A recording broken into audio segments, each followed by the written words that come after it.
പിന്നെ റിപ്പോർട്ടിനെ ആശ്രയിച്ചിരിക്കും. അവിടെ നിങ്ങൾക്ക് ചാലഞ്ച് ചെയ്യാൻ പറ്റുമോ എന്നുള്ളതാണ് ചോദ്യം.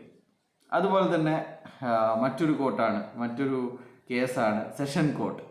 ബഡ്സിൻ്റെ ശരിക്കുള്ള വാദം നടക്കുന്ന കോർട്ട് എന്ന് പറയുന്നത് സെഷൻ കോർട്ടാണ്. ബഡ്സിൻ്റെ ഇപ്പോൾ നമുക്ക് കുടുംബകലഹം പിന്നെ പരിഹരിക്കാനുള്ള കുടുംബ കോടതി പോലെ, അല്ലെങ്കിൽ നമ്മുടെ ഉപഭോക്തൃ തർക്ക പരിഹാരത്തിന് വേണ്ടിയിട്ടുള്ള കോടതികൾ, കൺസ്യൂമർ കോർട്ട് പോലെ, അതുപോലെ ഈ കള്ളപ്പണം, ഈ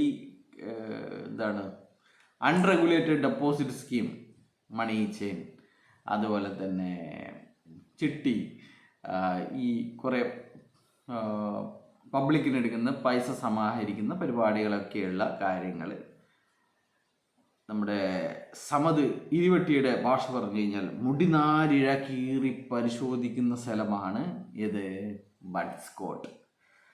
അത് ഓരോ ജില്ലയിലും ബഡ്സ് കോർട്ട്